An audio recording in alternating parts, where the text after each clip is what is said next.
আজকের সকালটা খুবই স্নিগ্ধ এবং মিষ্টি একটা সকাল। আর ঘুম থেকে উঠে যদি ড্রয়িং রুমটা গুছানো দেখি তাহলে তো অনেক ভালো লাগে, মনটা একদম ভালো হয়ে যায়। আমি প্রতিদিনই চেষ্টা করি রাতের বেলা অ্যাটলিস্ট ড্রয়িং রুমটা গুছিয়ে ঘুমানোর জন্য। না হলে সকালবেলা ঘুম থেকে উঠে যদি দেখি এই রুমটা অগোছালো তাহলে আমার মাথা একদম ধরে যায়। আজকের ভিডিওটা কিন্তু আমি এখান থেকে শুরু করছি, সকাল থেকে। আসসালামু আলাইকুম এভরিওয়ান, সবাই কেমন আছেন? আলহামদুলিল্লাহ আমরা অনেক ভালো আছি। তো সকালবেলা ঘুম থেকে উঠেই আপনারা দেখতে পারলেন আমি ঘরটর গুছিয়ে নিয়েছি। তারপর আমি নাস্তার জন্য চা বসিয়ে দিলাম, দুধ চা। আজকে ভাবলাম অনেক দিন পরে চা খাওয়া যাক। আর সকালবেলাই ভাবির সাথে কথা হচ্ছিল, তো ভাবিকে বললাম যে আমাদের বাসায় চলে আসেন। ভাবির হসপিটালে একটা অ্যাপয়েন্টমেন্ট ছিল, তো বললাম যে অ্যাপয়েন্টমেন্ট শেষ করে বাসায় চলে আসেন, দুজন মিলে একসাথে নাস্তাটা করি। আজকে সজীব ভাইও বাসায় ছিল না আর আমার হাজব্যান্ডও বাসায় ছিল না, আমি আর আমায়রা ছিলাম বাসায়। আর আরিশ তো স্কুলে চলে গিয়েছে।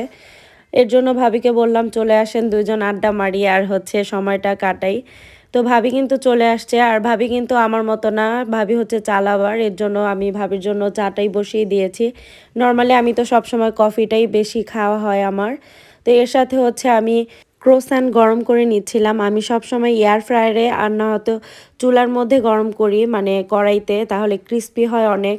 আর যদি আমি ওভেনে গরম করি তাহলে কিন্তু একদম সফট হয়ে যায়, খেতে একটুও মজা লাগে না। এভাবে গরম করে দেখতে পারেন, একদম ক্রিস্পি থাকে, খুবই মজা লাগে। সাথে আমি কলাও নিয়ে নিলাম। আর এখন তো খুবই কলার ট্রেন্ড চলছে, সবাই কাঁটা চামচ দিয়ে কলা খাচ্ছে। তো দেখে ভালোই লাগছে, বিষয়টা অনেক বেশি ফানি। এই তো আমার চা হয়ে গিয়েছে, আমি চাটাও নামিয়ে নিলাম। এখন সুন্দর করে চিনি দিয়ে মিক্স করে নিচ্ছিলাম।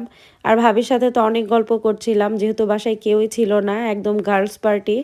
আমার মেয়ে আর ভাবির মেয়ে দুইজন সুন্দর করে খেলছিল বল দিয়ে আর পুতুল দিয়ে। এর মাঝে তাদের অনেকবার মারামারি ঝগড়া হয়ে গিয়েছে। তো ভাবিকে বললাম আপনি তো দুপুরে না খাওয়া দাওয়া করে যেতেই পারবেন না, যেহেতু স্কুল ছুটি 3টায়। তো এর জন্য আমি ভাবির সাথে গল্প করতে করতে ভাবলাম একটু গরুর মাংস বসিয়ে দেই। আর এই রেসিপিটা আমি আপনাদের সাথে খুব তাড়াতাড়ি শেয়ার করব। আর এই গরুর মাংসটা কিন্তু আমি একটু ঝাল ঝাল করে রান্না করেছি যেন ভালো লাগে। আর কোরবানির মাংস দেখা যায় এমনিতেই মজা লাগে যেভাবেই রান্না করি না কেন। আর গত দিনের আমার কিছু রান্না করা তরকারি ছিল, এর জন্য আমি আর অন্য কিছুই রান্না করিনি, শুধু গরুর মাংসটাই আমি রান্না করে নিয়েছি। আমায়রাকে আমি কেক সাজছিলাম যে তুমি এক পিস কেক খাও, যেহেতু সকালবেলা ঘুম থেকে উঠে কিছুই খায়নি। ও সকালবেলা নর্মালি উঠলে কিছুই খেতে চায় না, তারপরে কিন্তু সে খেলতে খেলতে 11টা সাড়ে 11টার দিকে একটু চিপস খাচ্ছিল। আর ভাবি শুধু বারবার বলছিল ভাবি আপনি ওকে খাওয়ান কিছু। তো যাই হোক, এই যে ভাবি কিন্তু আমার জন্য সুন্দর একটা গিফট নিয়ে এসেছে, আর এই গিফটটা কিন্তু আমার খুবই পছন্দ হয়েছে। আর বাহিরে ওয়েদারটা, এই রোদ এই মেঘলা, ভালোই লাগছিল।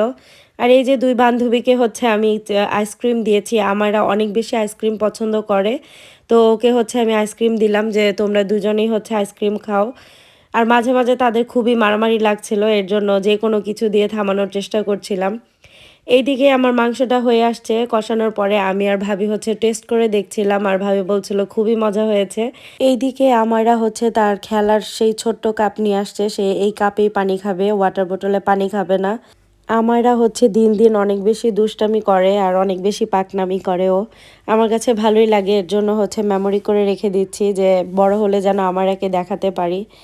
তারপর কিন্তু আমি ভাতটাও বসিয়ে দিলাম, যেহেতু 1টার মতো বেজে গিয়েছে, 3টা বাজে তো সবারই বের হতে হবে বাসা থেকে। এর জন্য কিন্তু আমি ভাত বসিয়ে দিলাম, আমার গরুর মাংস প্রায় হয়ে আসছে।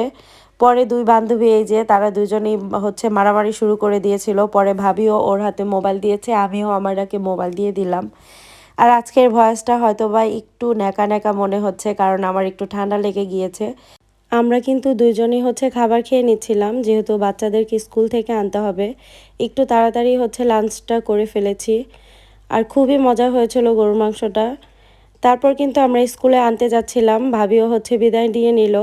তো আজকের ভিডিওটা আপনাদের কাছে কেমন লেগেছে অবশ্যই আমাকে জানাবেন। যারা এখনও আমার পেজটিকে ফলো করেননি তারা কিন্তু ফলো করে ফেলবেন আজকেই। আর যারা ইউটিউব থেকে দেখছেন তারা অবশ্যই লাইক এবং কমেন্ট করে সাবস্ক্রাইব করে রাখবেন। আল্লাহ হাফেজ।